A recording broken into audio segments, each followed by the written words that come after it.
उत्तर भारत के घने जंगलों और खेतों के बीच बसा एक छोटा सा कस्बा। सावन की उमस भरी रात, आसमान में बादल, कभी कभी बिजली की हल्की चमक। देर रात एक बारात पड़ोसी गांव से लौट रही थी। ढोल अब थक चुके थे। शहनाई की आवाज़ खामोशी में डूब रही थी।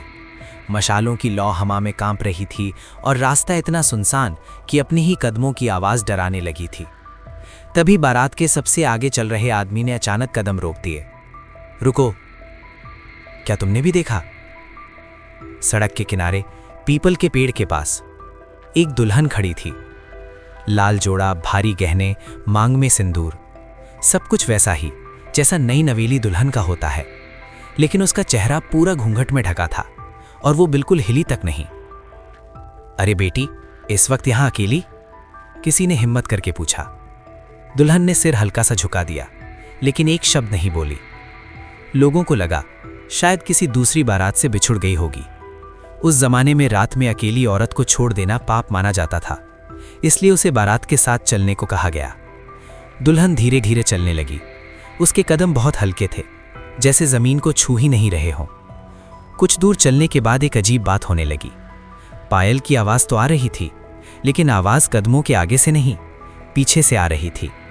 2-3 बाराती डरकर पीछे मुड़े, पर अंधेरे और सन्नाटे के सिवा कुछ नहीं दिखा। किसी ने फुसफुसा कर कहा, शायद थक गए हैं, वहम हो रहा है। लेकिन जैसे जैसे गांव पास आता गया, हवा ठंडी होती चली गई। मशालों की लौन नीली सी दिखने लगी। गांव पहुंचकर दुल्हन को एक घर में बैठाया गया। घर की औरतें बोलीं, घूंघट उठाओ बेटी, पानी पियो। जैसे ही एक औरत ने हाथ बढ़ाकर घूंघट उठाया, कमरे की दिया अचानक बुझ गई।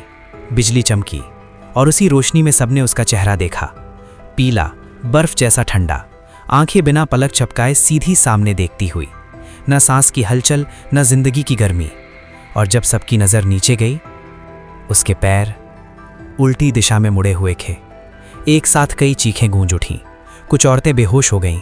मर्द डर के मारे दरवाजे की तरफ भागे। उसी पल बाहर से आवाज़ आई, अरे अनर्थ हो गया। पास के गांव से खबर आई थी, जिस घर में असली दुल्हन की शादी हुई थी, वो उसी रात कुएं में गिरकर मर चुकी थी। सबका खून जम गया। जब हिम्मत करके सबने उस अजनबी दुल्हन की ओर देखा, वहां कुछ भी नहीं था, ना दुल्हन, ना उसके बैठने के निशान।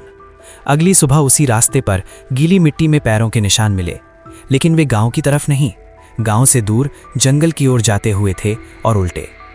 बुजुर्गों ने सिर झुकाकर कहा, जिस दुल्हन की शादी से पहले मौत हो जाए, उसकी आत्मा अपनी आखिरी बारात ढूंढती है। पायल बचती है, पर वो कभी सही दिशा में नहीं चलती।